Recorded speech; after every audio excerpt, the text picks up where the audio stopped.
A Bíblia, a biologia e a ciência moderna comprovam. O jejum não é moda, ele é um design divino. Por que você muitas vezes vive cansado, sem vigor, com níveis alterados de hormônios, uma circunferência abdominal fora do padrão, se você foi programado geneticamente para suportar períodos de escassez?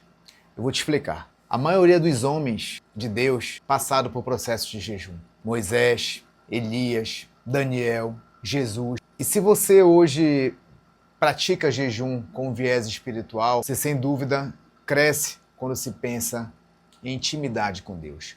Mas nesse vídeo eu quero falar com você sobre a importância do jejum para o cuidado com o corpo, a saúde e a longevidade. Quando você se propõe a fazer um jejum, seja a nível espiritual, seja a nível físico, que ficou muito famoso por conta do processo de perda de peso, você começa a entender um pouco mais, não apenas do seu físico, da capacidade que você consegue levar o seu corpo, mas principalmente a nível mental, porque você fica mais vulnerável quando está com fome. Você começa a se testar a nível de emoções, a nível de humor. Então, essa disciplina de se manter fazendo o jejum, ele vai elevar não apenas o seu nível espiritual, o seu nível de fé, como também colocar seu nível de saúde em outro patamar. Eu não me refiro só a queimar gordura, eu não me refiro só a resetar o seu metabolismo, como principalmente você colocar seu nível emocional, o nível mental num patamar acima. O nosso DNA, ele carrega um código de sobrevivência.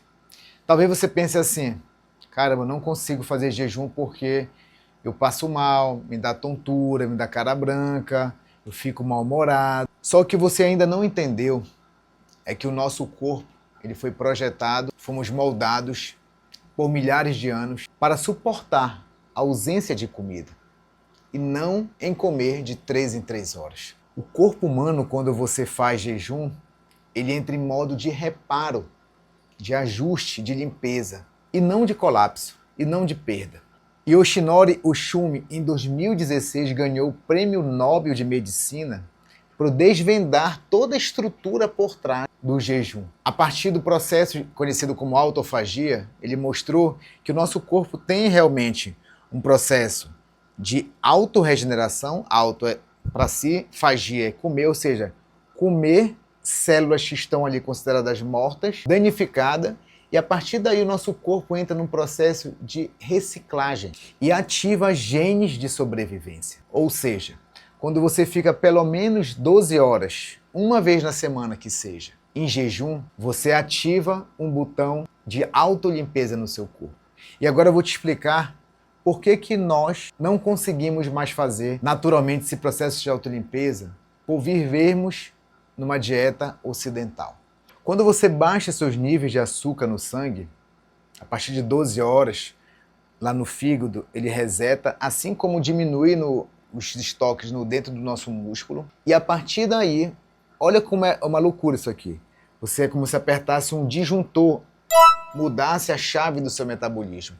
O que antes era um consumo de açúcares, basicamente, para gerar um combustível, passamos a usar substratos derivados da gordura como fonte de energia.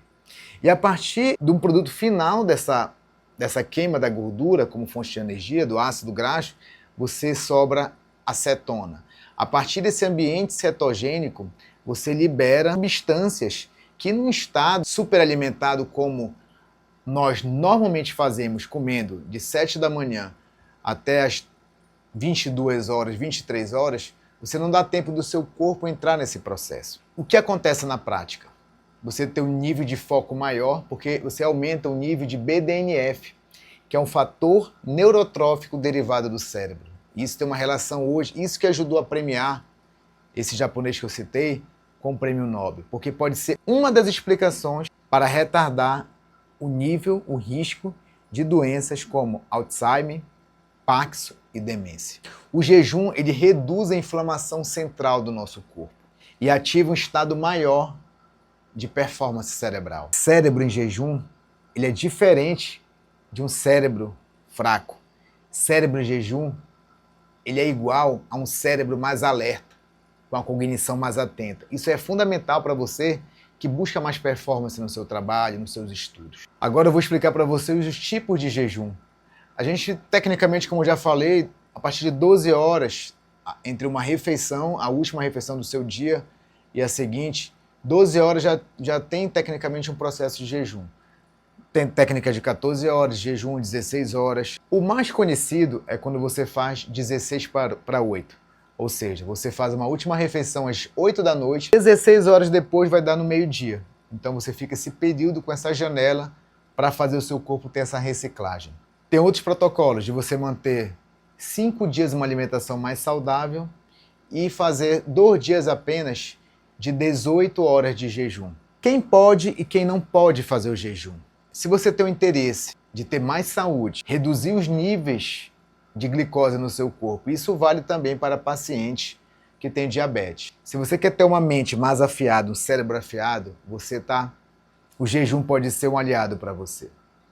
Agora, se você tem um pouco de ansiedade, percebe que talvez ali a questão emocional, o seu humor pode flutuar por conta do tempo em jejum, faça com atenção, faça cuidado. Talvez você precise ali de um acompanhamento nutricional para observar alguns fatores.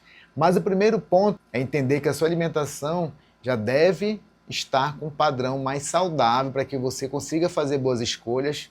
E quando for quebrar o jejum, você não quebre de forma inadequada. Tem uma forma de quebrar o jejum.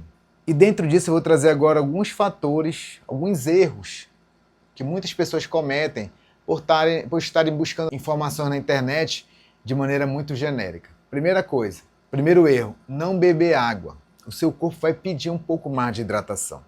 Então, passe a se policiar e hidrate bem o seu corpo. Segundo erro, quebrar o jejum errado. Não adianta você ficar 16 horas em jejum e na sequência já quebrar com tudo, com uma lasanha. 3 pães francês com um monte de manteiga e ovo. Você precisa começar aos poucos para induzir o seu corpo a quebrar e não dar um pico de insulina que pode atrapalhar esse processo. Então quebre com umas castanhas do Pará, com os nozes, umas oleaginosas. Comece com uma salada, uma proteína boa ali, comece a quebrar e aos poucos vai introduzindo carboidrato. De preferência carboidratos mais integrais, mais complexos. Outro erro, fazer jejum e viver sedentário. Uma coisa vai complementar a outra. Você pode estar explorando o jejum como estratégia alimentar para ter uma saúde melhor, mas é fundamental que você combine o exercício físico para aumentar seu potencial de saúde, seu potencial de longevidade. Eu recomendo que você coloque o jejum como contexto espiritual também. Você vai conseguir ter uma experiência, um propósito mais forte para se manter firme e perseverante na prática de saúde. E para fechar, eu gostaria de pedir para você curtir o canal.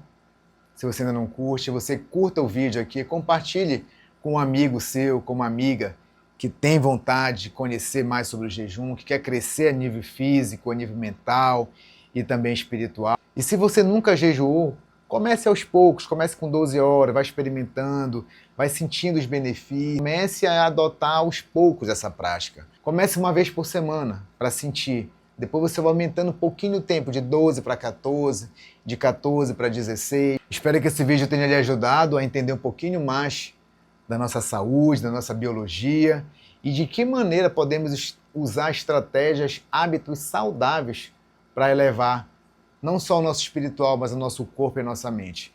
Fica firme, fica na paz e até a próxima.